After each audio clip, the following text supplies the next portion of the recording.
Bom dia, boa tarde, boa noite, sejam todos muito bem-vindos ao Jesus Cuidando de Você.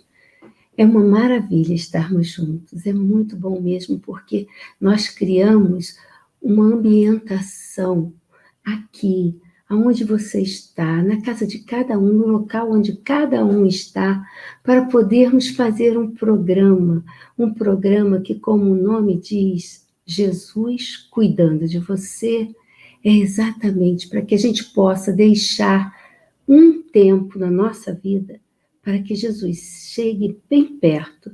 E nós também, ao sermos cuidados, estaremos cuidando de outros, porque o pensamento, a concentração nos estudos, no que for dito, tudo isso faz com que emanem dos nossos corações fluidos que serão recolhidos, que serão levados aos locais onde se fazem mais necessários. Então, vamos juntos. Nós hoje estamos aqui com um programa carinhosamente preparado. Cada um de nós traz uma fala em torno do assunto que será hoje discutido e trazido pelo Marcos para as nossas reflexões. Então, vamos juntos, compartilhem o programa, façam chegar a mais pessoas. E eu mando aqui em nome de toda a equipe, inclusive da nossa equipe técnica, um grande abraço para cada um de vocês, os que estão aqui conosco no chat e também os que preferem ficar aí ouvindo caladinhos. Um grande abraço muito carinhoso para cada um de vocês. Bom? Então eu vou passar agora a palavra para a Jeane Torres, que é a nossa querida que inicia o programa. Vamos lá, Jeane? Vamos sim, Soninha. Olá, amigos. Mais um sábado juntinhos e hoje está um friozinho. Como é bom nos unir em pensamentos e corações para sentir essas vibrações amorosas de todos.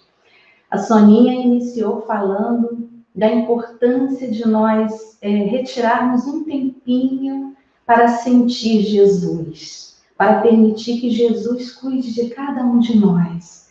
Nem sempre conseguimos isso, não é mesmo? É porque precisamos de disciplina, de vontade para que isso aconteça.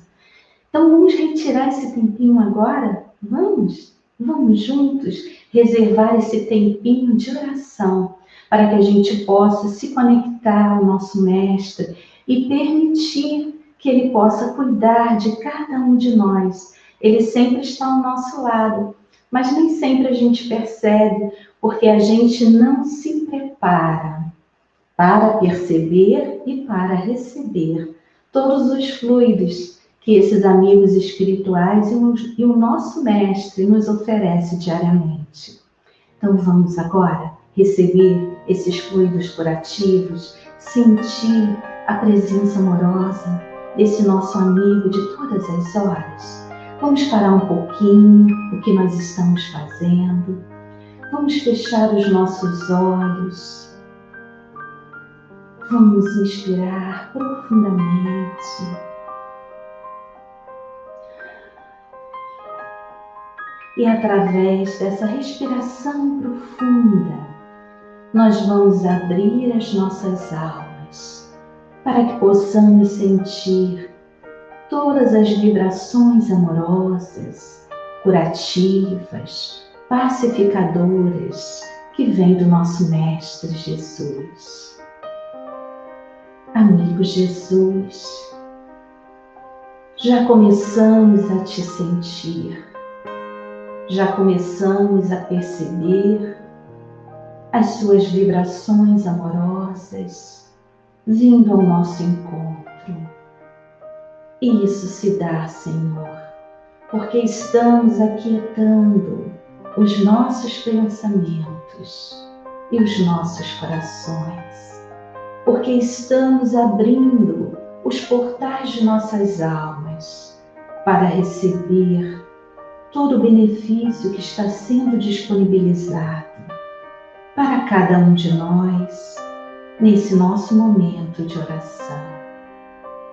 Mestre, como precisamos do teu auxílio, da sua proteção.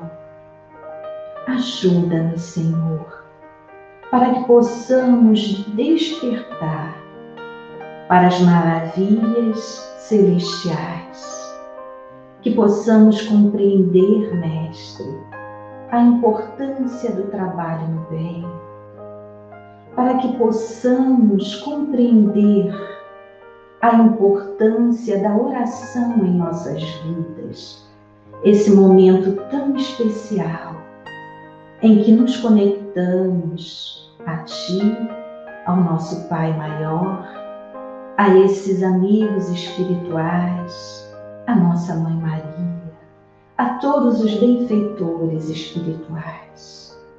Senhor, ajuda-nos diante de nossa caminhada, para que possamos trilhar no caminho do bem, do amor, da caridade.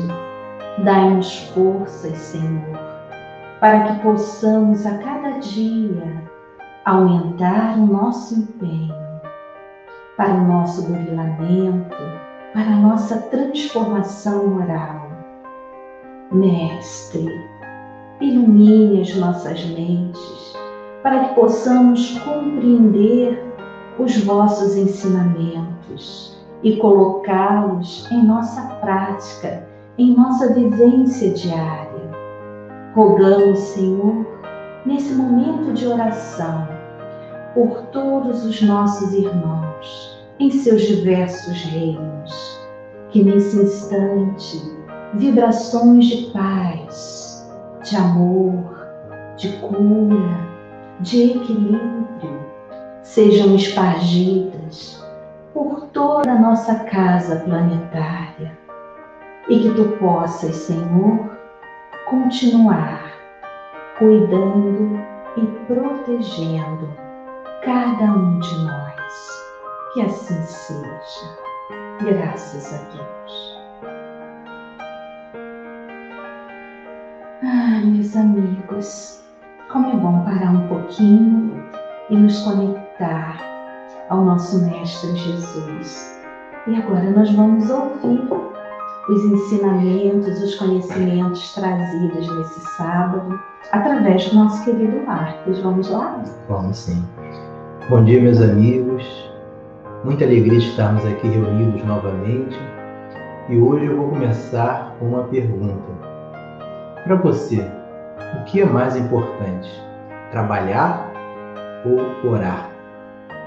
Coloque aí no chat que quem vai nos responder, quem vai nos trazer o esclarecimento, nos levar à reflexão, é o benfeitor Emmanuel. Hoje nós iremos estudar um capítulo do livro Caminho, Verdade e Vida. É o capítulo 6, cujo título é Esforço e Oração. Então coloque aí para a gente no chat. O que é mais importante para você? Trabalhar ou orar?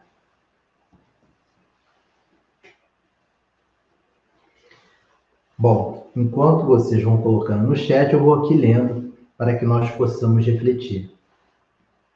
Emmanuel, ele pega um versículo do Evangelho de Mateus, é o versículo 23 do capítulo 14. E despedida a multidão, subiu ao monte a fim de orar à parte. E chegada, já à tarde, estava ali só. De vez em quando, surgem grupos religiosos que preconizam o absoluto retiro das lutas humanas para os serviços da oração. Nesse particular, entretanto, o mestre é sempre a fonte dos ensinamentos vivos. O trabalho e a prece são duas características de sua atividade divina. Jesus nunca se encerrou à distância das criaturas, com o fim de permanecer em contemplação absoluta dos quadros divinos que lhe iluminavam o coração, mas também cultivou a prece em sua altura celestial. Despedida a multidão, terminado o esforço diário, estabelecia a pausa necessária para meditar à parte, comungando com o Pai, na oração solitária e sublime. Se alguém permanece na Terra, é com o objetivo de alcançar um ponto mais alto nas expressões evolutivas, pelo trabalho que foi convocado a fazer. E pela oração, o homem recebe de Deus o auxílio indispensável à santificação da tarefa. Esforço e prece completam-se no todo na atividade espiritual. A criatura que apenas trabalhasse sem método e sem descanso acabaria desesperada em horrível secura do coração. Aquela que apenas se mantivesse genuflexa estaria ameaçada de sucumbir pela paralisia e ociosidade. A oração ilumina o trabalho, e a ação é como um livro de luz na vida espiritualizada. Cuida de teus deveres, porque para isso permaneces ao mundo, mas nunca te esqueças desse monte, localizado em teus sentimentos mais nobres, a fim de orares à parte, recordando o Senhor. Linda mensagem de Emmanuel, nos mostrando que em tudo na vida nós devemos buscar o ponto de equilíbrio. Tudo no universo gira em torno do equilíbrio e da harmonia. Nem tanto ao mar, nem tanto à terra. Precisamos achar o meio termo. Precisamos achar aquele fio que vai nivelar os nossos pensamentos e sentimentos. Por isso que Emmanuel fala da importância da ação e da oração. Dois termos que se complementam no nosso processo evolutivo. E como Jesus muito bem nos exemplifica, depois do trabalho de esclarecimento, depois de servir a toda aquela sociedade, ele se recolhe e ora ao Pai, nos mostrando qual deve ser também o nosso procedimento aqui na Terra. Como espíritos reencarnados, temos os nossos compromissos.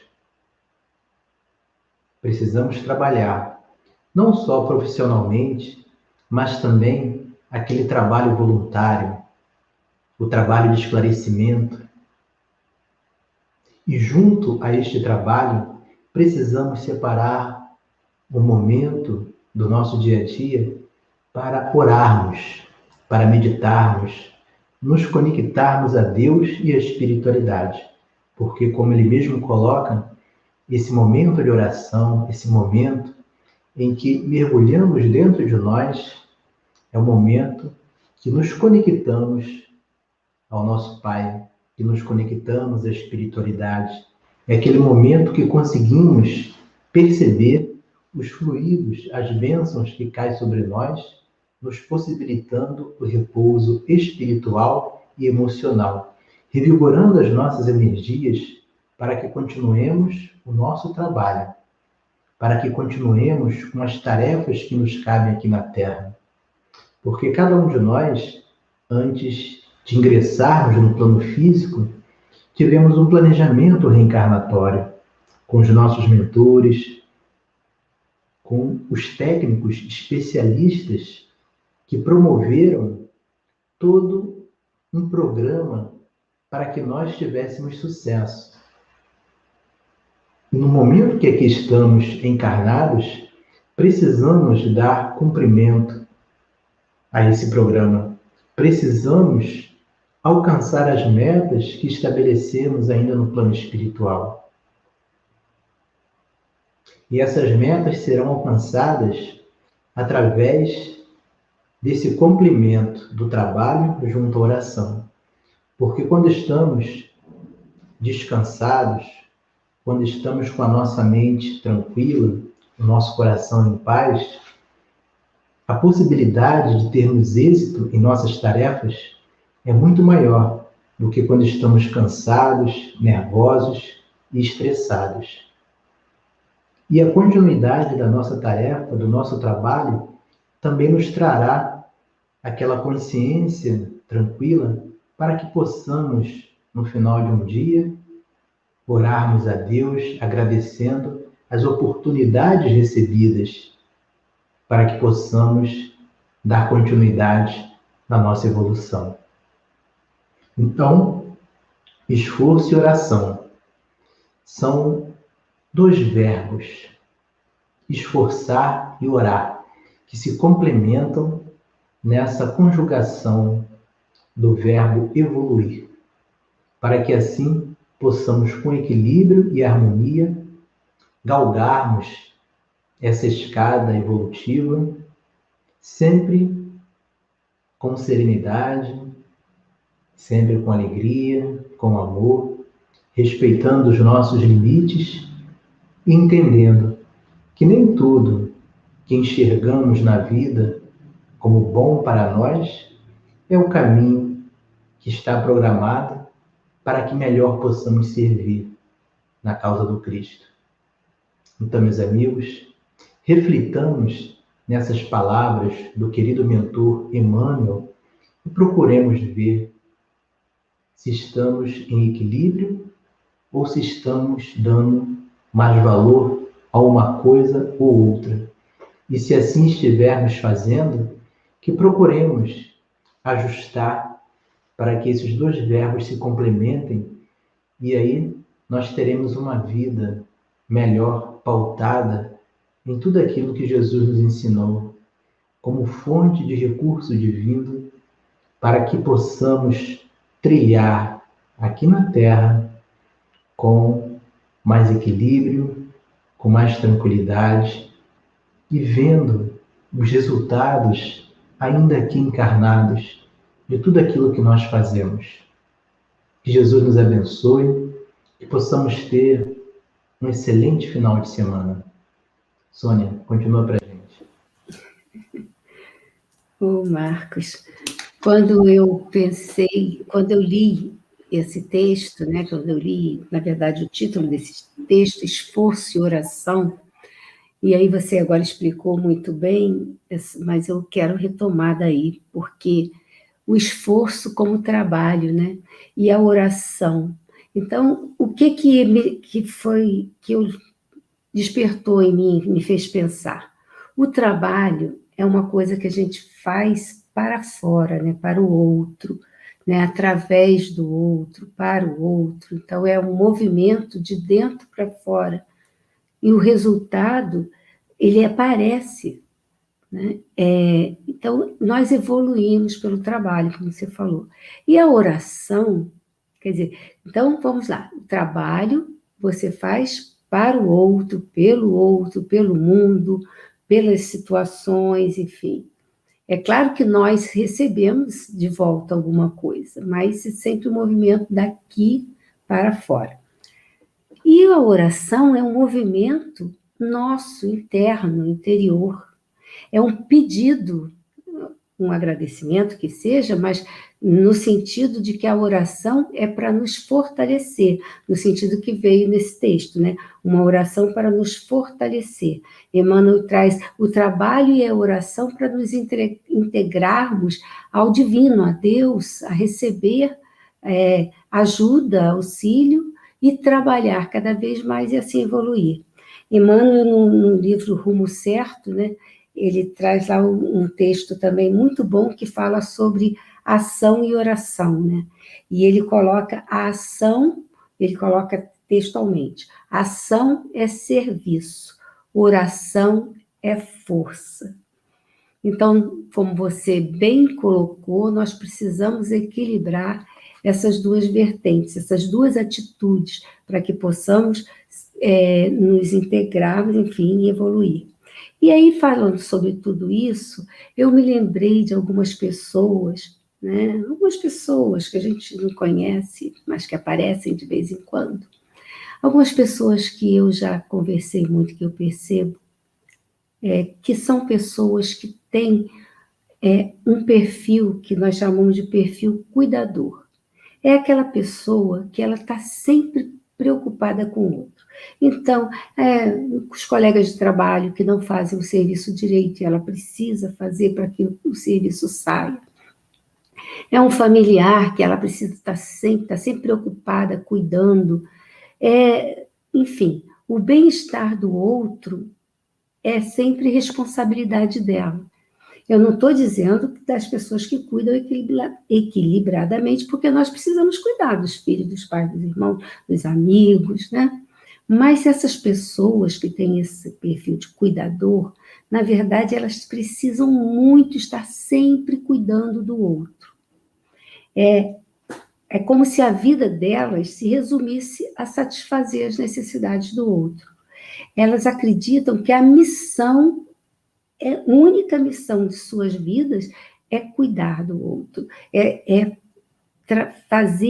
resolver os problemas, é fazer sempre o que alguém precisa, e para isso, né, para que alguém seja cuidado, essa pessoa não pode estar bem.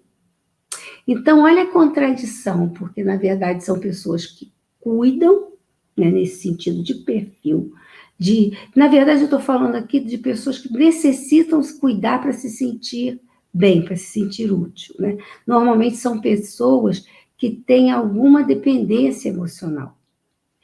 Então, essas pessoas, muitas vezes, elas esquecem de cuidar de si. Então, elas não têm esse tempo da oração, esse tempo do pedir, porque elas acreditam que elas não merecem pedir. Você conhece alguém assim?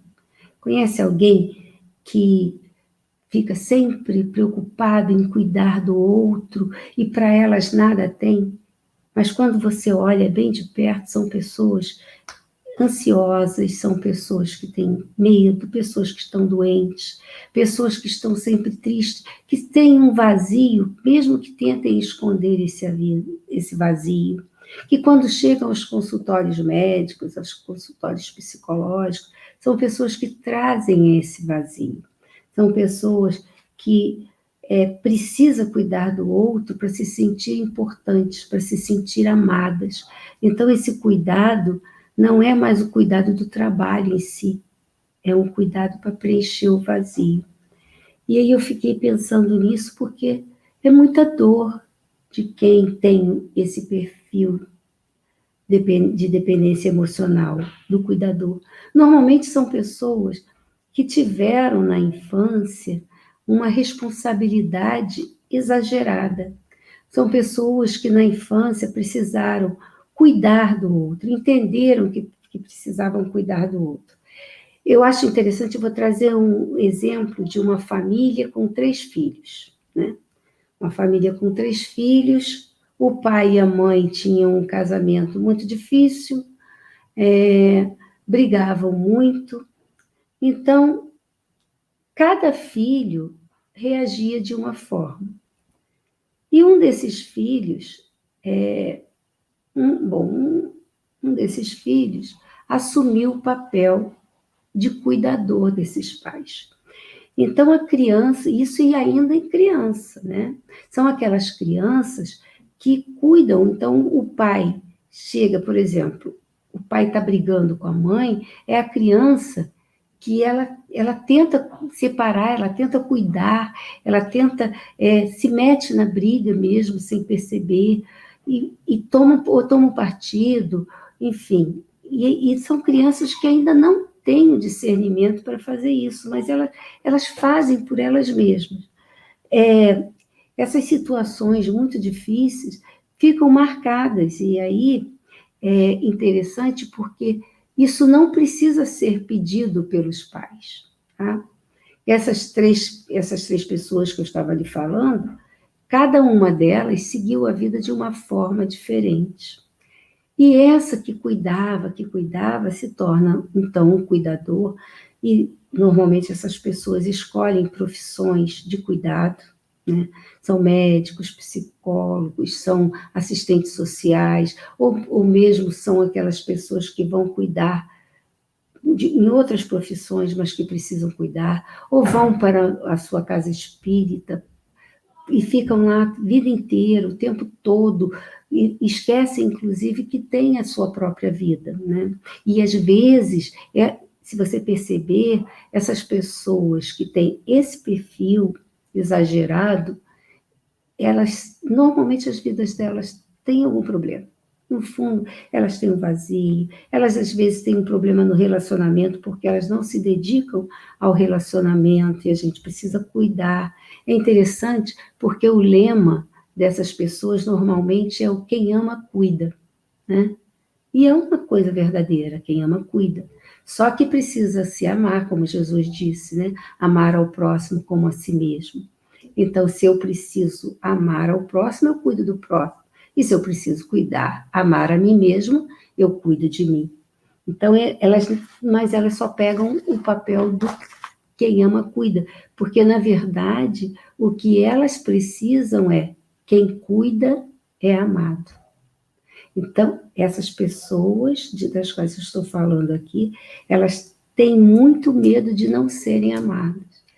Depois, eu vou, por conta do tempo, a gente vai falar depois dos perfis, do que leva as pessoas a assumirem esse papel de cuidador, né? Um deles é esse, é o medo do abandono, o medo de não ser amado.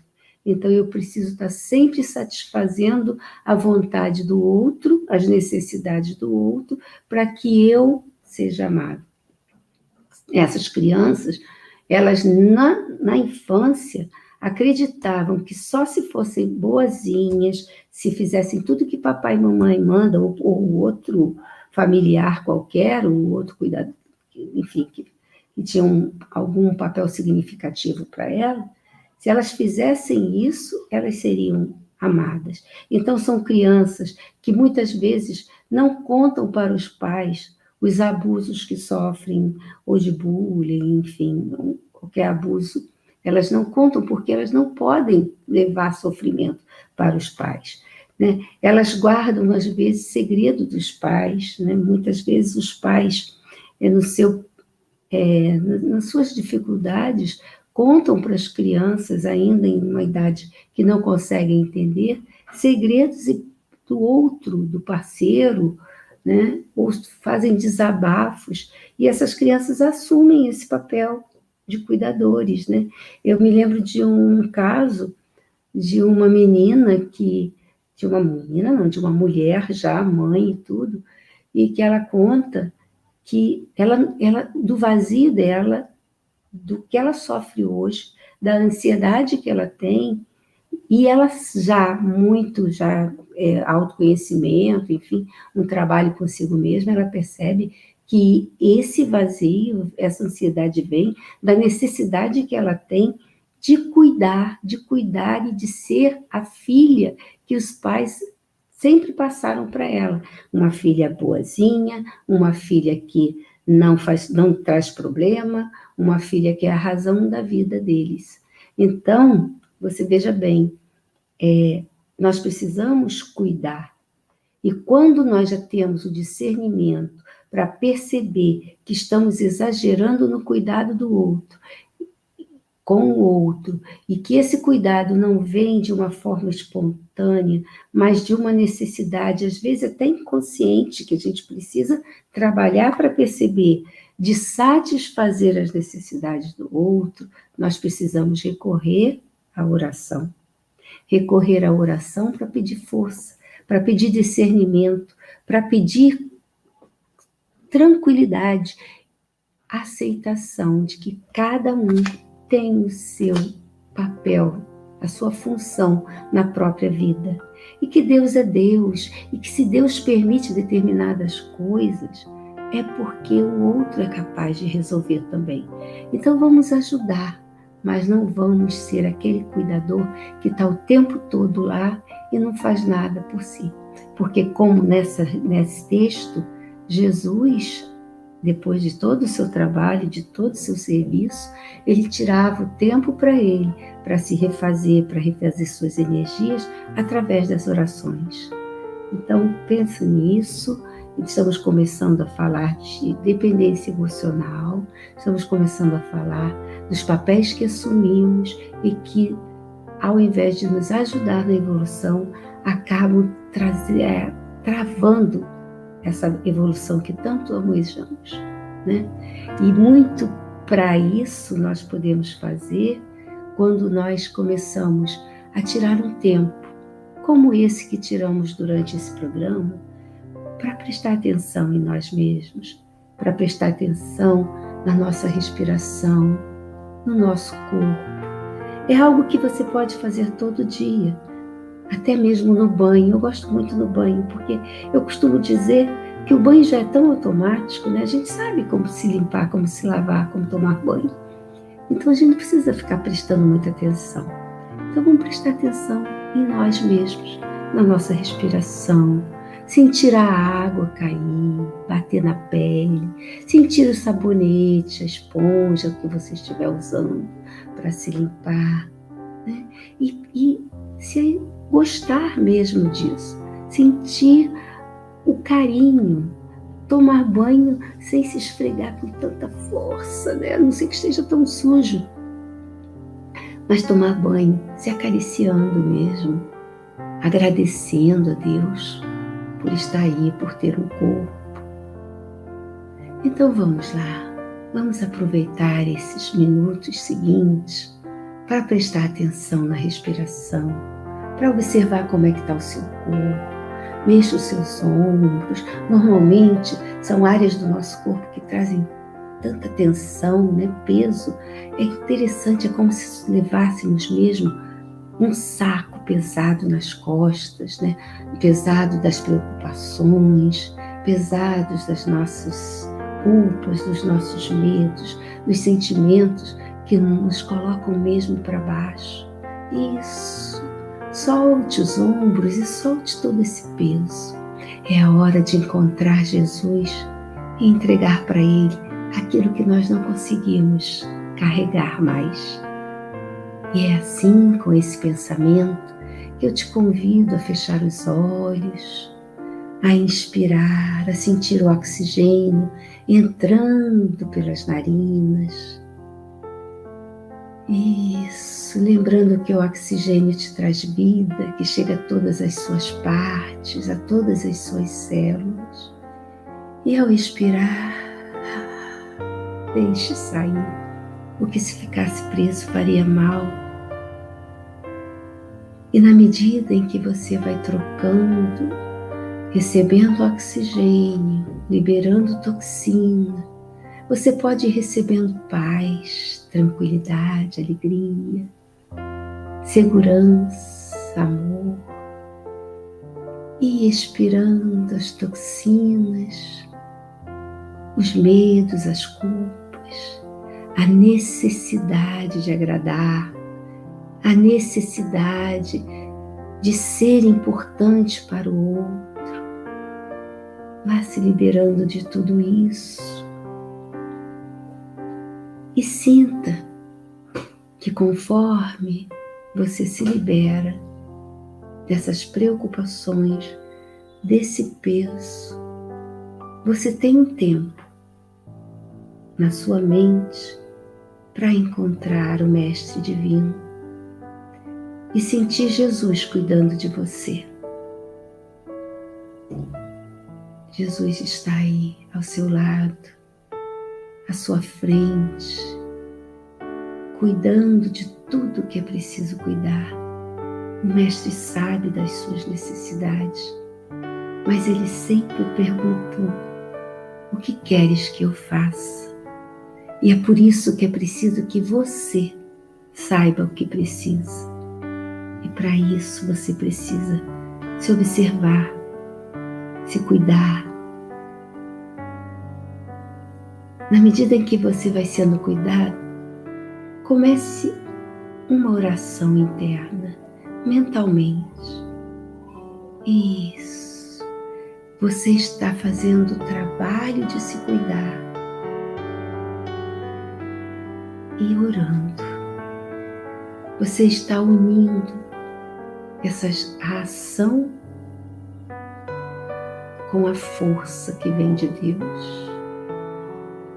Agradeça a Deus, agradeça a Jesus, aos benfeitores, a toda a equipe de anjos de luz, desencarnados, familiares, amigos, que cuidam de você todo o tempo.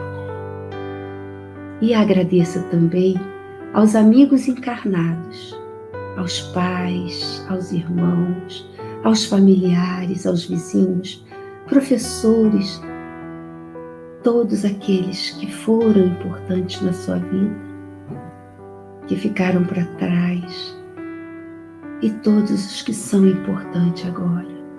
Não avalie nem julgue as ações que cometeram, o que fizeram para você. Apenas agradeça e deixe que o sentimento de gratidão tome conta de todo o seu corpo.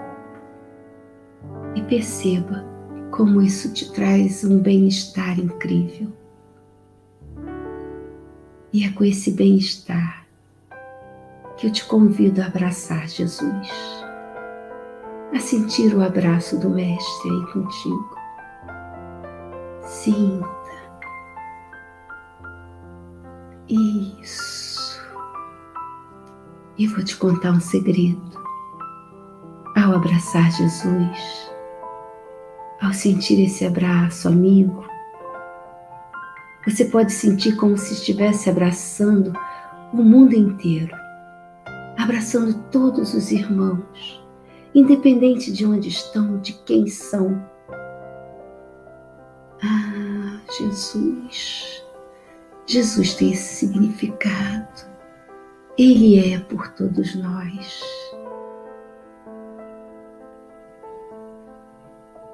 E pode também trazer o abraço de todos os irmãos para você. Você não está mais sozinho. Aliás, você nunca esteve sozinho. Agora você se despede do Mestre, que permanecerá o tempo todo contigo, para poder sentir novamente o ar entrar e sair pelas suas narinas, pela boca ou por ambos. E vir se trazendo de volta, percebendo o seu corpo, sentindo tudo de bom, todo o aprendizado que ficou desse encontro maravilhoso com Jesus, desse tempo, desse encontro com você mesmo, abrindo os seus olhos devagarinho, agradecendo a Deus. Seja bem-vindo de volta, seja bem-vinda. Vamos continuar o nosso programa, hoje passando para a nossa querida Yara Miragaia. Doutora Yara. Olá, queridos, tudo bem com vocês? Vamos conversar hoje sobre um exame que é muito importante ser feito e desde que nós somos pequenos, que é o exame oftalmológico. A visão é um sentido tão importante e nós podemos e devemos preservá-la o máximo que pudermos. O teste oftalmológico, ou o exame oftalmológico, ele é um teste que serve para avaliar não só os olhos, mas também as pálpebras e os canais lacrimais. E ele é indicado não só também para fazer uma prevenção ou tratamento de doenças oculares, mas também ele é indicado quando a gente está se preparando para passa em concursos ou faz parte do processo seletivo em alguns concursos, também quando a gente vai ser avaliado em alguns trabalhos, dependendo do trabalho que a pessoa está indicada, ela precisa avaliar, por exemplo, uma pessoa que vai trabalhar com solda, ou existem certos cargos que o exame oftalmológico é exigido, e também quando a gente precisa avaliar, fazer a condução de veículos. Aí a gente tem que passar pelo Detran, fazer aqueles exames que a gente já sabe, e é muito importante que a gente entenda que ele deve ser feito, mas que precisa de uma certa regularidade também. Bom, o exame oftalmológico ele é composto de algumas avaliações, algumas delas é o próprio oftalmologista que vai fazer, e outras dependem de aparelhos, de equipamentos. Eu vou citar alguns aqui. Bom, nós temos a o exame de acuidade visual, que é o mais conhecido de todos. É aquele que coloca um cartaz e a gente, a uma certa distância, a gente vai tentando identificar os números ou os símbolos que o médico vai falando para a gente ler. Esse é chamado acuidade visual. Mas existem outros exames, como o exame dos movimentos oculares, é muito importante, para ver se os olhos da gente estão alinhados. Também existe um outro que é chamado fundoscopia, é mais conhecido como fundo de olho. É quando o médico vai com aquela luzinha nos nossos olhos e ali naquele exame você consegue identificar algumas alterações da retina e do nervo óptico. Também temos a tonometria, importantíssima, que é um exame em que você mede a pressão dentro do olho. E a avaliação também das vias lacrimais, quando você vai identificar se existe uma quantidade de lágrima correta, que é muito importante para os nossos olhos, se há uma permanência da lágrima no olho, a produção dela, a sua remoção. Então, existem várias glândulas que a gente tem aqui na beiradinha dos nossos olhos que tem que ser avaliado, para que evite que a gente desenvolva calásios e algumas coisas, como se fosse entupimento mesmo dos canais de liberação da lágrima, tá? Essa avaliação que eu falei, esses 5 itens, seriam a avaliação mais simples e mais básica para ser feita. Não é possível você manter um paciente bem avaliado só com a acuidade visual, tá? Por isso é tão importante você realmente ir ao oftalmologista. Existem outros exames também que a gente pode fazer, eu vou citar alguns aqui. Alguns exames computadorizados, como a ceratoscopia. A ceratoscopia é um exame muito interessante, porque ele vai avaliar a curvatura da córnea. É muito bom para você estimar o valor do astigmatismo, que é uma alteração na visão.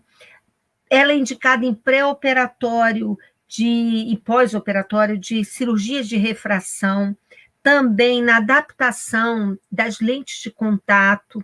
Então, é um exame muito comum. A curva tensional, que é aquela avaliação de saber como é que anda a pressãozinha do olho durante um período, para que o médico defina como é que ele vai tratar, geralmente é um caso de glaucoma. O mapeamento da retina, a paquimetria, que é para você ver a espessura da córnea, a campimetria, ou também conhecido como campo visual, muito importante, um exame muito utilizado pelos oftalmologistas para a gente saber como é que está o campo visual do paciente.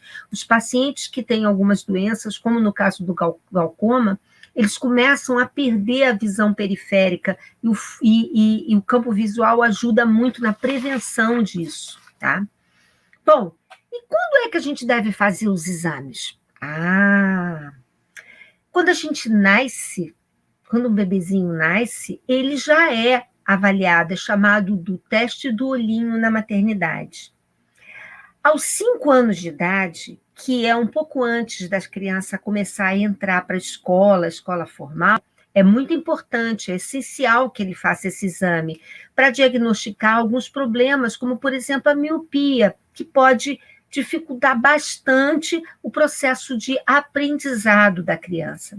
Às vezes a criança apresenta uma alteração no seu aprendizado e todo mundo pensa, essa criança tem isso, tem aquilo, não é dedicada, é ativa. Não, ela está precisando de uma correção na visão, ok?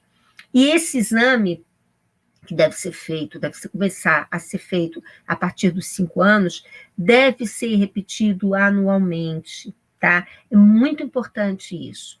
Entre 20 e 40 anos, a gente pode fazer esse exame pelo menos 2 vezes nesse período todo. É claro que se a gente puder continuar fazendo uma vez por ano a cada 2 anos, tudo bem também, tá?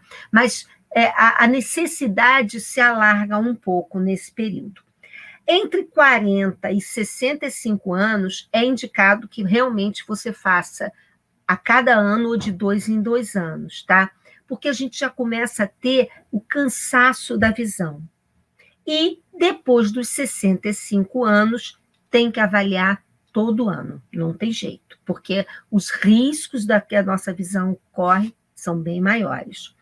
O médico pode recomendar também exames mais específicos, dependendo do caso da pessoa que ele está avaliando. Por exemplo, um paciente diabético, ou um paciente que tem uma pressão muito alta, ou um paciente que sofre de glaucoma, esse tem que estar sendo avaliado sempre, com muita frequência, ou aquele paciente que trabalha exigindo muito da sua visão. Exemplos, pessoas que trabalham com peças muito pequenininhas, sim, principalmente em algumas indústrias, em algumas situações específicas, e também quem trabalha muito ligado com o computador.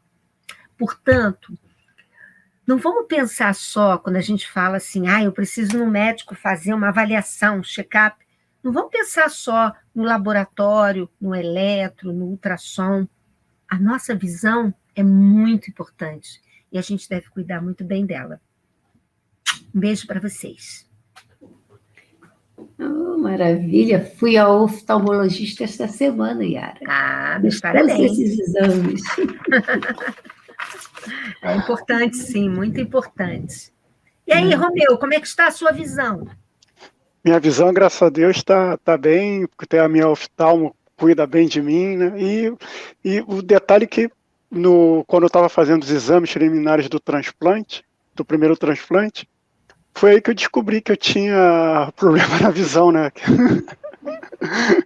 Aí eu já, a partir dali, comecei a fazer os cuidados para evitar o glaucoma, né? Que se não cuidar, se deixar a pressão dos olhos subir, pode realmente ter um problema sério. Então, realmente a importância, né? Porque a pessoa que não cuida, né, da pressão dos olhos, ela pode ficar cega, né? De repente estoura, né, ali o globo ocular, né, e ela, né, o glaucoma é uma das maiores causas de cegueira na nossa população. Ele é muito sério e a pessoa tem que cuidar e cuidar direito e cuidar sempre. E é por isso que é tão importante ter essa consciência, né? Isso, é verdade. Temos que ter mesmo. Nós temos que cuidar do vaso físico, né? Que para a gente poder fazer né, a nossa encarnação da melhor maneira possível, né? A gente possa de qualquer jeito fazer melhor o nosso trabalho espiritual que nós temos que fazer aqui na Terra, né? E Marquinhos, a gente vai trabalhando, orando e trabalhando. A ordem não importa. O importante é fazer os dois. Né, temos que trabalhar, né? Trabalhemos sempre, né? Orando, servindo, né, na causa do Pai. Né, queridos amigos? Né? É verdade, meu amigo, é verdade. Verdade. Amigos, hoje eu trago mais um irmão da doutrina espírita que muito trabalhou em prol da causa da doutrina espírita. Né? Vamos falar aqui de Pedro de Camargo, que nasceu em 7 de maio de 1878 em Piracicaba e desencarnou em 11 de outubro de 1966 em São Paulo. Foi educador e divulgador espírita, né? Até aqui pelo livro que conta as biografias dos grandes espíritas, é considerado um dos maiores evangelizadores espíritas que nós tivemos. Né? Ele foi educado desde pequeno na escola metodista, até tinha essa religião como base, mas depois nem na religião metodista, nem nas outras religiões conseguir encontrar, né, as suas dúvidas que vinham para ele. E em 1904, lá em Piracicaba, tinha inaugurado o que no princípio era, hoje se chama Centro Espírita Fora da Caridade Nossa Salvação, mas quando foi fundado era Igreja Espírita Fora da Caridade Nossa Salvação, né? Fundou com esse nome e no ano seguinte ele se entrou logo para o centro e ali começou a trabalhar, né? Foi desenvolvendo ali o seu trabalho e chegou a ser até dirigente da casa, presidindo a casa, e ele ficou lá em Piracicaba até 1937, mas durante esse tempo lá, em Piracicaba, o nosso irmão, né, ele fez programas radiofônicos, né, no que era chamado Espírito Evangélico do Brasil, né, que foi um dos primeiros programas na Rádio Piracicaba, programa esse que era da Federação Espírita Paulista, e ele foi um dos primeiros a falar sobre o Evangelho, a trabalhar ali, né? Isso em 1939. Em 1940, perdão, é que a Rádio Piratininga, que é fundada pela Federação Espírita Paulista, né? E esse irmão trabalhou muito em prol disso, da evangelização, fazia grandes palestras, né? Ainda em Piracicaba, o pai dele morre muito cedo, e ele, né, começou a trabalhar com os irmãos e depois abriu seu próprio negócio na área de secos e molhados, né? Ele teve seu primeiro comércio, depois ele mudou o ramo para ferragens e louças, né? E a primeira casa se chamava o Garrafão e a segunda Duas Âncoras, né? E ele teve uma vida que não ficou rico, mas teve condições financeiras, né, de dar o sustento à sua família. Então, muitos dos piracicabanos que batiam à sua porta naquela época, todos eram muito atendidos, muito bem atendidos, e todos saíam da sua casa recebendo sempre o auxílio e o carinho da que a pessoa necessitava. Então, muitas pessoas iam bater na casa dele pedindo auxílio, e ele nunca negou isso. Ele se dedicou também de corpo e alma, né? Além de as pessoas baterem na casa dele, ele fez também muito trabalho da assistência espiritual, mas ele nunca deixava de dizer que na verdade, né, a gente tem que a terceira revelação, né, a função da terceira revelação, que é o Espiritismo, é iluminar as consciências e anunciar pelas palavras e confirmar pelo exemplo as verdades do reino de Deus, né? Então, o nosso irmão, ele já, nessa época, ele já pregava isso. Ele falava que além de falar, você tem que viver as suas ações, aquilo que você fala, né? O se ensina ou não, como nos diz Jesus, né? Em 1944, ele dirigiu o folhetim, né, O Semeador, né, que é o órgão da Federação Espírita do Estado de São Paulo. Ele também escrevia para o Reformador, escreveu muitos artigos para o Reformador. Ele ele gostava muito da Casa de Ismael, né, que é a Federação Espírita Brasileira, Casa de Ismael, né, e ele participa do Pacto Áureo, né, o Pacto Áureo que foi em 1949. Ele é um dos signatários, e até que foi no segundo Congresso Pan-Americano Espírita, e ele até faz a prece de encerramento, quando as casas espíritas decidem, todas as casas no país, né, se reuniram aqui no Rio de Janeiro e decidiram que a FEB, né, que a Federação Espírita Brasileira, seria a casa máter do Espiritismo, né?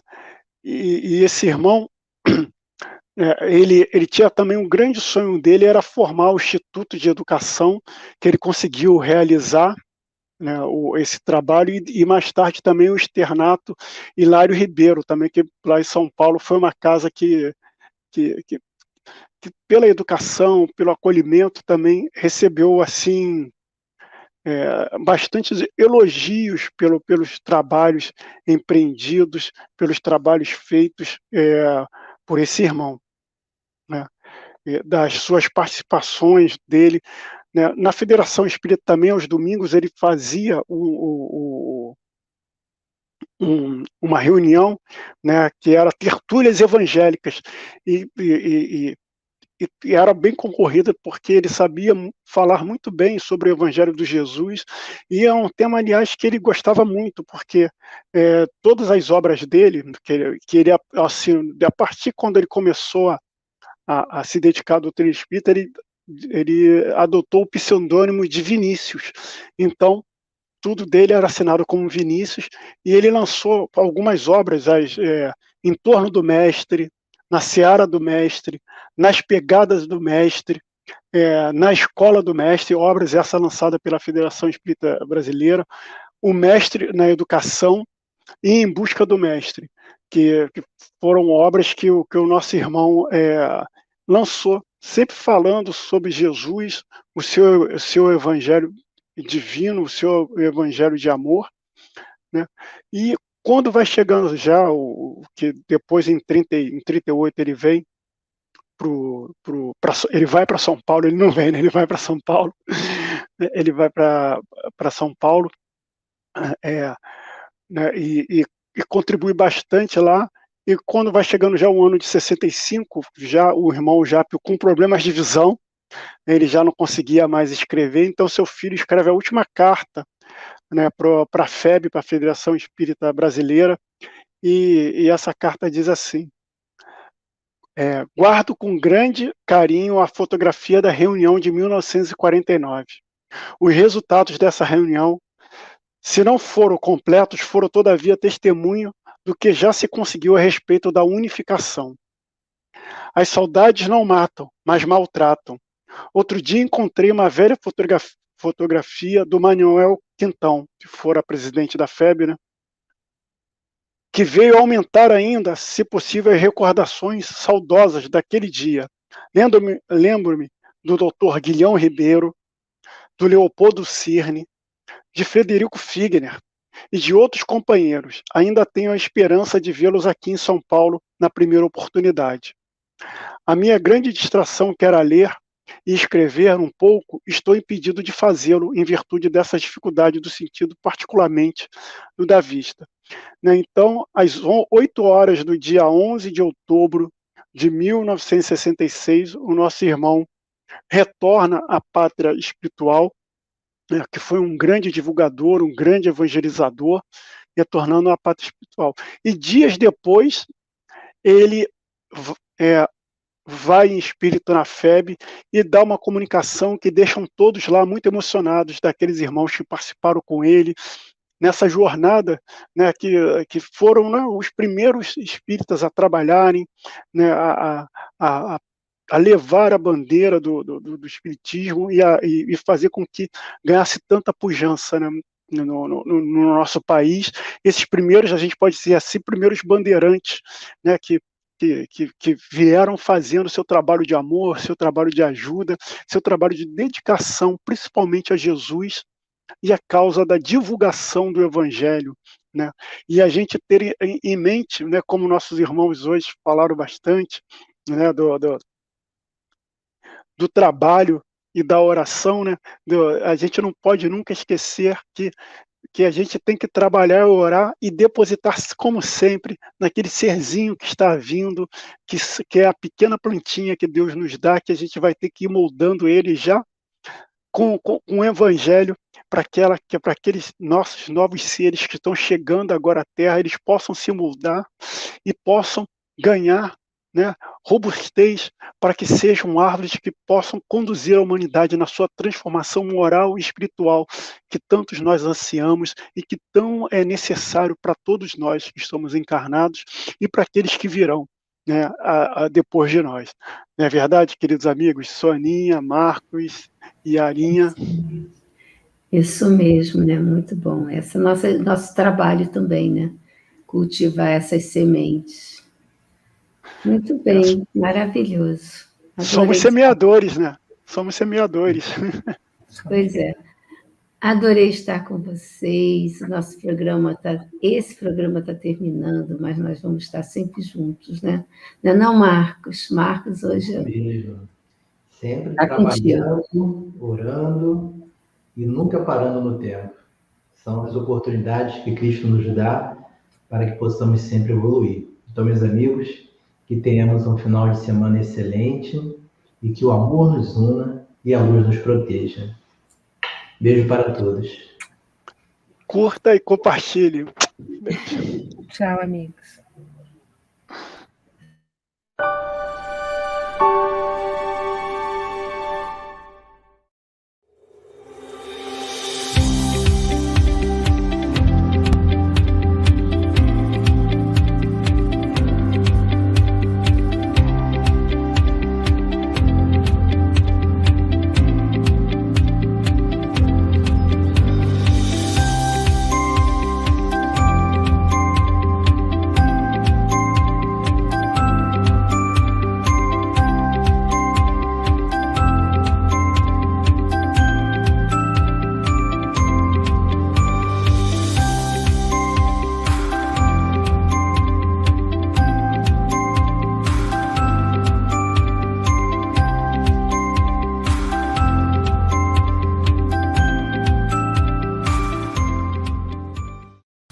A TV Nova Luz apresenta sua programação diária.